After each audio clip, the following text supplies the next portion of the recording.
귀한 찬양에 감사의 말씀 드리겠습니다. 매번 은혜로운 찬양해 주셔서 감사드립니다. 저희들이 성경 말씀을 읽어가다 보면 예수님께서 해 주신 말씀들을 보면서 많은 것을 깨닫게 됩니다. 예수님의 말씀 가운데 중요하지 않은 말씀이 없고 귀하지 않은 말씀이 없습니다. 그럼에도 불구하고 저는 개인적으로 성경 말씀을 읽어가면서 한 가지 말씀이 제 마음속에 항상 남겨진 말씀이 있습니다. 그 말씀은 무엇이냐면 이런 말씀입니다. 좋은 나무마다 아름다운 열매를 맺고 못된 나무가 나쁜 열매를 맺나니 그들의 열매로 그들을 알리라. 좋은 신앙인, 좋지 못한 신앙인이 있을 수 있고 저희들의 믿음의 길에 있다라는 것은 하나님께서, 예수님께서 원하시는 어떤 열매가 있고 그 아름다운 열매를 맺을 때에 하나님께서 기뻐하신다라는 말씀으로 저는 이해합니다. 그럴 때 저는 종종 부족합니다마는 내가 좋은 나무가 되어 아름다운 열매를 맺고 있는지 혹여 못된 나무가 되어 나쁜 열매를 맺고 있지 않은지 항상 고민해 보게 됩니다. 좋은 열매를 맺는 것 같기도 하고 때때로 나쁜 열매를 맺는 것 같기도 하고 어떤 때에는 아무런 열매도 맺지 않는 것 같은 그러한 믿음의 길, 신앙의 길을 걸어갈 때도 있습니다. 그럼에도 불구하고 내 자신이 어떤 열매를 맺는가와 상관없이 성경을 통해서 하나님께서 원하시는 아름다운 열매가 무엇인가는 정확하게 알 수 있습니다. 그것은 한 단어로 요약하면 사랑의 열매다, 이렇게 이야기할 수 있습니다. 예수님께서 온 율법을 요약하시면서 이렇게 말씀하고 계시죠. 하나님을 사랑하되 내 마음과 목숨과 뜻을 다하여 사랑하는 것이 필요하고 내 이웃을 사랑할 때에 내 자신과 같이 사랑하는 것이 필요하다. 좋은 나무가 되어 아름다운 열매를 맺어갈 때에 그 열매의 이름은 사랑이라고 그렇게 예수님께서 말씀하고 계십니다. 오늘 함께 읽은 에베소서에 있는 말씀으로 이야기하자면 모든 성도를 향한 사랑, 이렇게 표현하고 있는 말씀이기도 합니다. 성경은 또한 이렇게 우리들에게 이야기합니다. 눈에 보이지 않는 하나님을 사랑하는 자는 눈에 보이는 이웃, 형제를 사랑한다라고. 눈에 보이는 형제를 사랑하지 않으면서 하나님을 사랑한다고 하면 그것은 거짓이다, 이렇게 성경이 이야기하고 있습니다. 그럴 때 우리의 이웃이라고 부르는 사람은 예수님께서 말씀하시기를 원수까지도 포함된다라고 그렇게 말씀하고 계십니다. 궁극적으로 원수까지 사랑해야 됨을 성경이 이야기하고 있고 그것이 가장 아름다운 열매다라고 성경이 말하고 있습니다. 그럼에도 불구하고 원수를 사랑하기까지 도달하기 위해서는 사랑의 가장 작은 단위부터 실천할 수 있어야 되는데 그것은 신앙 공동체 안에서의 사랑이다, 이렇게 성경이 우리들에게 이야기를 합니다. 조금 전에도 말씀드린 것처럼 내가 속하여 있는 신앙 공동체에 있는 모든 성도들을 사랑하는 것, 그것으로부터 시작되어야 한다라고 그렇게 이야기할 수 있을 겁니다. 오늘 에베소에 바울이 편지를 보내면서 에베소 교인들은 바울이 볼 때 서로 사랑하는 그러한 공동체였던 것 같습니다. 그래서 이 사실로 인하여 하나님 앞에 감사한다라고 그렇게 편지하고 있습니다. 교회라는 거 여러 가지 정의할 수 있겠습니다만은 오늘 함께 읽은 말씀의 기초에서만 말씀을 드리자면 믿음 안에서 서로 사랑하는 공동체라고 말씀드릴 수 있을 겁니다. 조금 냉정하게 생각해 볼 때 성경은 이렇게 이야기하지만 우리들이 현실에서, 현실 교회에서 과연 이 아름다운 열매를 맺고 있는가 생각해 보면 그렇다라고 대답하기 쉽지 않은 것이 또한 현실이기도 합니다.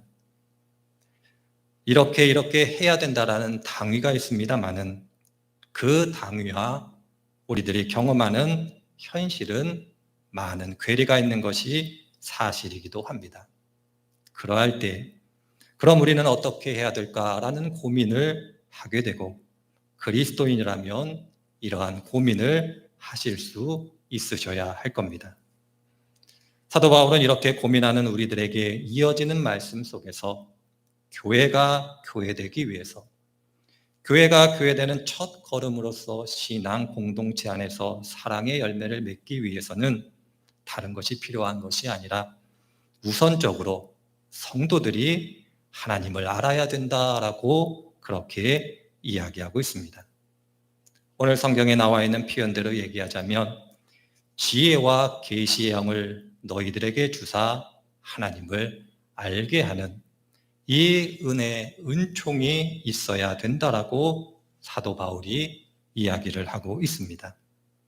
교회가 교회되는 첫걸음은 아름다운 열매를 맺기 위해서는 하나님을 아는 것, 이것이 교회의 중요한 사명이다라고 우리들에게 이야기하고 있습니다. 그래서 호세아 선지자는 그의 글 속에서 이렇게 우리들에게 권면하고 있습니다. 그러므로 우리가 여호와를 알자, 힘써 알자. 그의 나타나심은 새벽빛같이 어김없나니 비와 같이 땅을 적시는 늦은 비와 같이 우리에게 임하신다.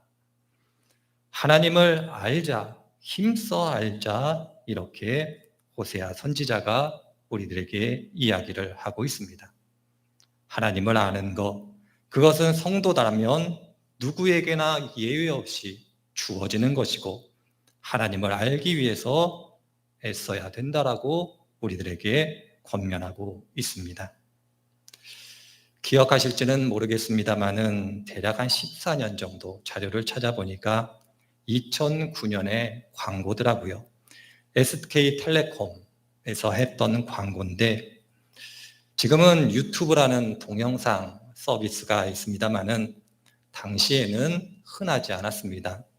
그래서 SK텔레콤에서 자사의 동영상 서비스인 네이트를 광고하면서 등장했던 광고 카피가 있는데 당시에 많은 사람들이 패러디했던 그러한 광고 카피입니다. 한 번 정도 들어보셨을 터인데 춤을 글로 배웠습니다. 잘 아시죠? 이것을 패러디해서 운전을 글로 배웠습니다. 수영을 글로 배웠습니다. 노래를 글로 배웠습니다. 심지어는 어떤 분도 이런 표현을 쓰더라고요. 뽀뽀를 글로 배웠습니다. 이런 표현도 하시던데 어찌되었던 그 광고가 이야기하고 싶었던 것은 많이 안다고 해서 그것이 그 사람에게 도움이 되는 것이 아니라 경험함으로 체득되어지지 않은 지식은 의미가 없다는 겁니다. 우리들의 일상을 살아가고 삶을 살아가면 맞다라고 생각이 들어집니다. 저 수영에 대해서 잘 압니다. 그런데 물에는 한 번도 들어가 본 적이 없습니다. 당구를 치거나 골프를 치거나 어떻게 하면 되고 어떻게 하면 공이 휘어진다라는 거 잘 압니다. 그런데 사람들이 저를 끼워주려고 하지 않습니다. 알긴 아는데 현실적으로는 도움이 안 되는 지식으로 가득 차 있기 때문에 현실에서는 의미가 없다는 겁니다. 달리 이야기하자면 호세아 선지자가 이야기하는 하나님을 안다라는 것은 우리들이 성경책을 처음부터 끝까지 외워서 하나님을 아는 지식이 많다라는 것을 의미하는 것이 아니라 하나님을 경험함으로써 그가 누구신가를 우리의 속사람, 우리의 영혼이라고 불리는 그 속사람이 체득함으로 아는 것이다 이렇게 이야기할 수 있습니다. 그래서 호세아 선지자는 그의 글 속에서 하나님을 알되 이렇게 하려고 우리들에게 권면하고 있는 겁니다. 하나님은 새벽빛같이 어김없으신 분이다를 알아야 되고 땅을 적시는 늦은 비와 같은 분이다라는 것을 경험함으로 알아야 한다는 겁니다. 이것을 조금 쉬운 단어로 바꾸면 이렇게 바꿔볼 수 있습니다. 새벽빛같이 어김없다라는 것은 하나님은 약속하셨듯이 반드시 틀림없이 그대로 이루시고 우리와 함께 하신다는 겁니다. 땅을 적시는 늦은 비와 같다라는 것은 우리가 필요할 때 늦지 않게 우리의 삶에 개입해 들어오시고 우리에게 은혜를 베풀어 주시는 분이다라는 것을 의미합니다. 하나님을 안다라는 것은 이렇게 하나님은 우리와 함께 하신다라고 약속하셨는데 그 약속을 반드시 지키는 분이시며 우리의 삶의 여정 가운데 우리가 하나님이 필요한 그 순간 늦지 않게 어김없이 우리와 함께 하시는 하나님을 아는 것이다. 이렇게 이야기하고 있습니다. 이것이 바로 하나님을 아는 그리고 하나님을 안다라고 이야기할 때의 의미입니다. 성경을 읽어보면 많은 사람들이 하나님을 알았습니다. 저는 한 사람, 한 사건을 소개해보고 싶습니다.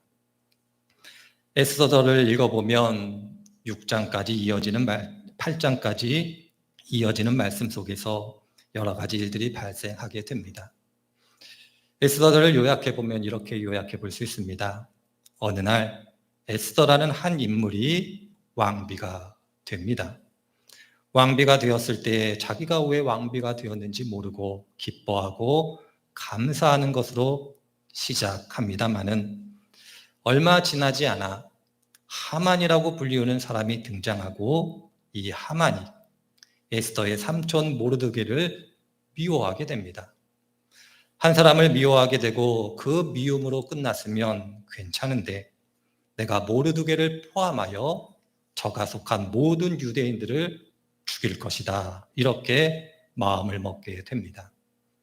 에스더가 이 사실을 알게 되고 자신이 왜 왕비가 되었는지 그 이유를 깨달아 알게 되고 그의 삼촌에게 이야기하기를 내가 금식하고 왕께 나아갈 것인데 삼촌도 온 백성들도 함께 기도해 주시기를 바랍니다. 이렇게 이야기합니다. 너무나 유명한 표현을 쓰죠. 내가 죽으면 죽으리다. 이렇게 결심합니다. 여기까지의 성경을 읽어가다 보면 에스더 정말 좋은 신앙인이고 위대한 하나님의 사람이구나 이렇게 생각하실 수 있을 겁니다. 그런데 우리들이 성경을 통해서 배우는 진리가 뭡니까? 우리들이 애쓰고 수고하고 노력한다고 하여 우리의 앞날에 벌쳐질 어떤 일을 우리 마음대로 할 수 없다는 것을 잘 아실 겁니다. 에스더의 수고가 있었고 에스더의 기도가 있었고 온 백성들의 기도가 있었지만 하나님께서 응답하시지 않는다라면 그 기도와 그 애씀은 아무런 의미가 없었을 겁니다. 그런데 6장으로 넘어가면서 호세아 선지자가 얘기했던처럼 하나님은 반드시 그리고 필요할 때 늦지 않게 오셔서 개입하시는 하나님을 발견하게 됩니다. 에스더가 왕을 찾아가 자신의 잔치에 초대합니다. 하만도 함께 오라고 초대하며 물러갑니다. 그럴 때 6장은 이렇게 시작합니다. 그날 밤 웬일인지 왕이 잠이 오지 않습니다. 잘 잤던 왕이고 그리고 어제도 잤는데 왜 오늘 밤에 잠이 오지 않을까 이런 생각을 하던 중에 왕은 잠자리에 들기 위해 다른 방법을 사용할 수 있었음에도 불구하고 성경에 기록되기로 이야기하자면 역대일기 곧 일지를 가져와 읽기 시작합니다. 자신이 왕위에 등극한 다음 무슨 일이 있었는지 그 일지를 읽어가면서 하나하나 살펴보게 됩니다. 왕은 까맣게 잊고 있었던 사실을 일지를 읽어가면서 알게 됩니다.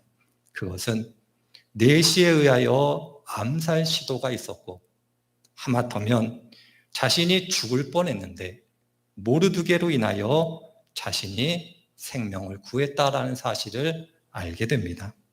그러자 왕이 묻습니다. 모르드게에게 무슨 상금이 있었냐고. 그러자 아무것도 주어지지 않았습니다 라는 대답이 있고, 왕이 모르드게를 높이게 됩니다.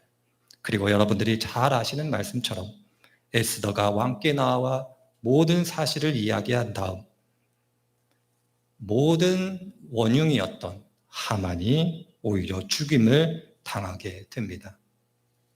여러분들은 어떻게 생각하십니까? 왕이 하필이면 그날 밤, 그리고 하고 많은 일들 중에서 역대 일기를 읽게 된 것이 우연이라고 생각을 하십니까? 아니면 호세아 선지자가 우리들에게 이야기하는 바처럼 하나님께서 우리들과 함께 하실 때에 우리들을 지키시겠다 약속하신 그 약속대로, 그리고 절체절명의 순간 늦지 않게 우리를 돌보시는 하나님의 은혜라고 그렇게 생각을 하십니까? 어떤 사람은 기적이라고 이야기할 것이고, 어떤 사람은 우연이라고 이야기할 것이고, 어떤 사람은 하나님의 은혜라고 그렇게 이야기하고 고백할 겁니다. 중요한 것은 하나님을 알기 위해서는 하나님이 우리와 함께 계심에 대한 경험이 있어야 되고, 그러한 경험이 주어질 때 어떻게 이해하고 어떻게 해석하는가, 그것이 중요할 것입니다. 우연도 아니고 어쩌다 걸려드는 것도 아니고 하나님의 은총으로 받아들여야 됨을 이해할 때 오늘 말씀, 함께 읽은 말씀은 그렇게 하기 위해서 필요한 것이 있다라고 우리들에게 가르쳐주고 있습니다. 그것은 지혜와 계시의 영인 성령께서 우리의 마음의 눈을 밝혀주실 때에 가능하다라고 이야기하고 있습니다. 에스겔 선지자는 이것을 여호와 삼마라고 표현하고 있습니다. 거기 계시는 하나님, 지혜와 계시의 영이신 성령께서 우리의 마음의 눈을 밝혀주실 때 인생의 여정 가운데 경험하는 어떤 일들을 우연이 아니라 하나님의 은총으로 이해하고 바라보고 고백할 수 있다, 이렇게 이야기하고 있습니다. 아마 다 경험이 있으실 거라고 생각이 들어집니다. 놀이터에 어린 아이들을 데리고 가보신 경험들이 있으실 겁니다. 저만 아니더라도 우리 아이들이 어렸을 때 놀이터 혹은 아이들이 놀만한 장소에 아이들을 데리고 가면 그 장소에 정신이 팔려 노는 데에 몰두합니다. 한참 놀다가 엄마가 있나 아빠가 있나 돌아보고 거기에 있으면 또 노는 데 몰두해서 엄마 아빠가 없는 것처럼 노는 아이들을 보게 됩니다. 심지어 어떨 때에는 놀이터 혹은 노는 장소에 데려가서 얘야 가자라고 할 때까지 대여섯 시간 한 번도 찾지 않는 그러한 경험도 있었습니다. 이것은 저만의 경험은 아닐 겁니다. 중요한 것은 아이들이 노는 장소에 정신이 팔려 놀아도 부모님, 할아버지, 할머니, 보호자라고 불리는 사람들은 그 아이와 함께 있었다라는 겁니다. 어떻게 생각해 보면 우리도 세상이라는 놀이터에서 놀고 있지 않는가 생각해 보게 됩니다. 세상이 주는 즐거움에 빠져 하나님을 잊을 때가 있고, 내 욕심에 빠져 하나님을 잃어버릴 때가 있고, 중요하지 않은 것, 영원한 것이 아닌 한순간에 사라질 것에 마음을 뺏겨 하나님을 잊을 때가 있습니다. 그럼에도 불구하고 우리들이 믿음이 있기 때문에, 하나님께서 믿음을 허락하여 주셨기 때문에 때때로 슬픈 자리에 있을 때, 때때로 고난의 자리에 있을 때, 때때로 절망의 자리에 있을 때 가끔 하나님이 계신가 돌아보게 됩니다. 그럼 그때 우리를 바라보시고 위로하고 격려하시고 우리의 도움이 되시는 하나님이 거기에 계심을 발견하게 됩니다. 우리들은 세상이라는 놀이터에 마음 뺏기지만 우리가 하나님을 찾을 때에 거기 계시는 하나님, 그 하나님을 발견하게 되는 겁니다. 우리가 하나님을 찾은 것이 아니라 하나님이 거기에 계셨고 우리들이 잊은 것이지 하나님이 우리를 잊은 것이 아니십니다. 하나님은 한순간도 우리와 함께 계시지 않은 순간이 없고 우리를 떠난 순간이 없다라는 것을 분명히 아실 겁니다. 바로 이것을 오늘 함께 읽은 성경의 말씀은 그 기업의 영광의 풍성함이라고 설명하고 있습니다. 이것을 성경은 여러 가지로 많이 묘사하고 있습니다만은 저는 성경 구절 두 구절을 좀 말씀드려 보려고 합니다. 로마서 8장을 보면 하나님께서 우리와 함께 계심을 이렇게 설명하고 있습니다. 그런즉 이 일에 대하여 우리가 무슨 말 하리요? 만일 하나님이 우리를 위하시면 누가 우리를 대적하리요? 자기의 아들을 아끼지 아니하시고 우리 모든 사람을 위하여 내주시니가 어찌 그 아들과 함께 모든 것을 우리에게 주시지 아니하겠느냐? 한 구절 더 말씀드리자면 계시록 21장에는 이렇게 또한 기록되어져 있습니다.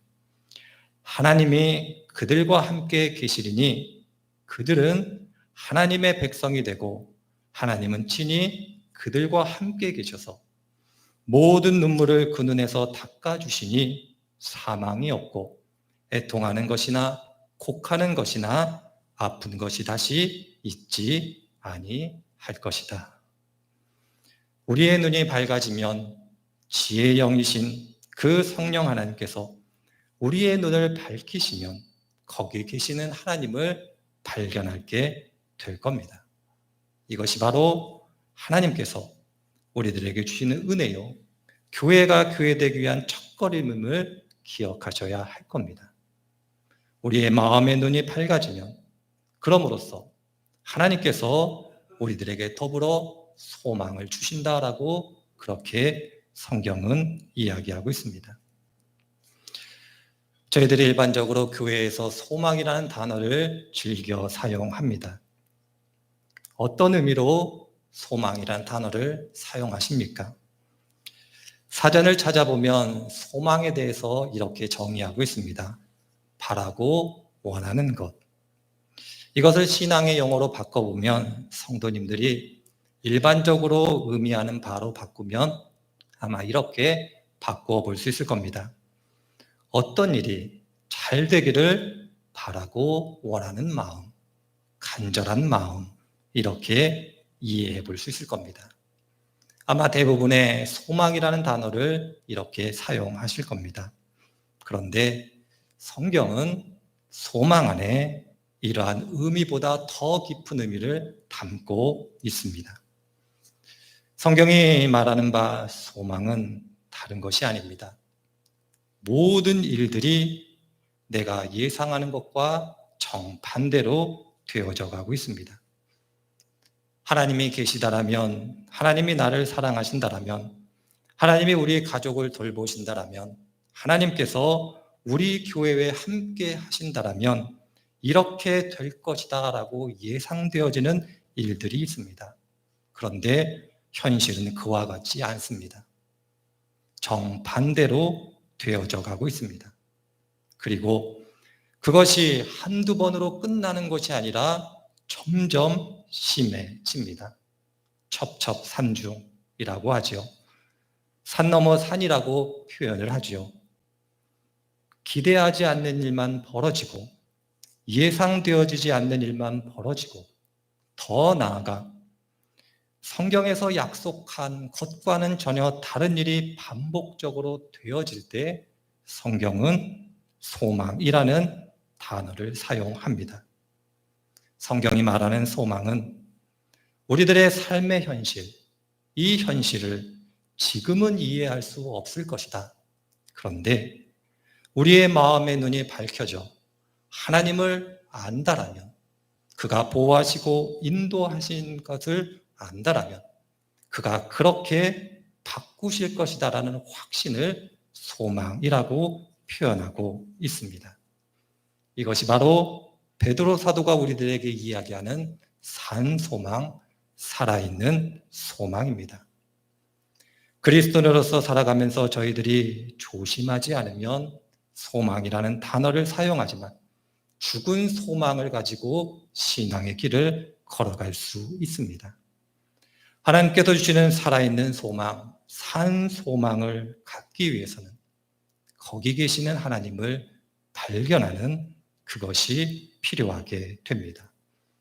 오늘도 살아 역사하시는 하나님, 그 하나님을 발견할 수 있다면 우리의 삶의 현실이 어떠하든지 살아있는 소망 안에서 살아가게 될 것입니다. 성도님들 한 분 한 분들의 삶의 자리를 한번 생각해 보시면 어떠실까요?